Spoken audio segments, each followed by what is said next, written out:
Cảm謝主ngay sân cầu dông lấy từ buồn tuần này lấy từ sông ca lý thích buồn tuần này á chứ bạn nhìn với mẹ còn sợ là cáu hay còn nó có mẹ xả là cáu và tí thì ca lấy tên lấy à lia thế cầu dông lấy à lia ơi lấy ở tươi cái lúa hay còn lấy được cái lúa tươi từ hàng thầu lúa từ ấn độ xả là cáu đâu á hả từ một cây như nhau á vì ca xả là hả tí lúa dịch giống thì các nhân dân sẽ kiến đi hết đó nhiệt héo thì các ở lý khơi là cái sẽ kiến thì các dịch hà lý khơi là sẽ kiến thì các nhà chọn tụi chọn đó tươi dày lù hay còn chọn đó tươi dày lù tụi xả là cao quá á mà các nhá thì các lý thịt lấy từ sông các lý thịt ngay cái phục viên nhân còn đó xin kinh còn hơi chọn thổ su thì thịt thì nhị chết anh nhân còn đó dạ lấy sông cá tôi dẫn cô như dẫn lộ cái địa phương tại mà na thấy sông cá cái địa phương á khí象thịt cá mấy cá nhân lưỡi từ yêu ảnh nhân cái nhiệt sĩ mà gì xí na thịt cá xe kiến để tụi mẹ chuẩn kiểu dưới nhiệt sĩ thịt cá lý khơi ra cái xe kiến kiểu gì mà cái na thịt cá cái nhìn cổ xe thịt cá cổ xe lấy còn á thịt cá cái lên á tụi nhiều sĩ thịt cá cái lên á tụi ở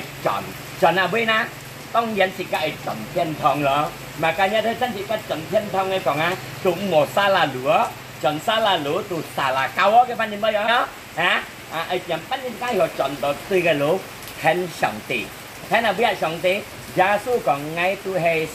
hậu lỗ chính lý sang miệng hay còn mua kinh còn ngay mua đặt nhân nên tổ thiên áp ba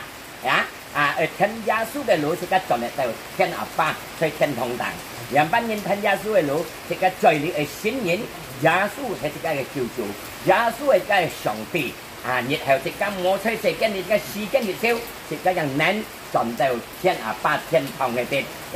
我相信係嚟到大開心，先人耶穌做救主，先人耶穌做上帝，然後即個離開呢個世間。thì các cái lính nên đều chọn đều thiên áp ba, tại mà na dân vì mới cả những xe kiến này cái đi thiên thông lũ, giá số lấy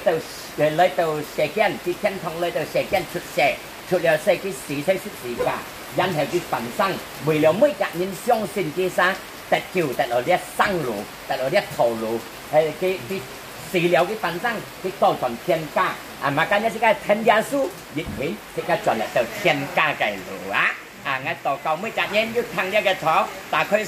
xin nhìn gia su tổ nhà cái cứu chủ nhìn nén chọn đầu thiên ca nhiệt hẻo mua chơi xe cái này chơi xe cái này thì cái tật đầu cái gì họ cái ân tiền tật đầu cái pin âm tật đầu cái khai lọ tật đầu cái thùng trời mua chơi xe cái này đấy nhiệt hẻo cái lính chọn đầu thiên ca nhìn bị cái thanh đó tươi gây lũ vậy xa là cao Hallelujah cầm xe thái ca luôn xuống sòng tỷ chúc phụ thái ca Hallelujah Amen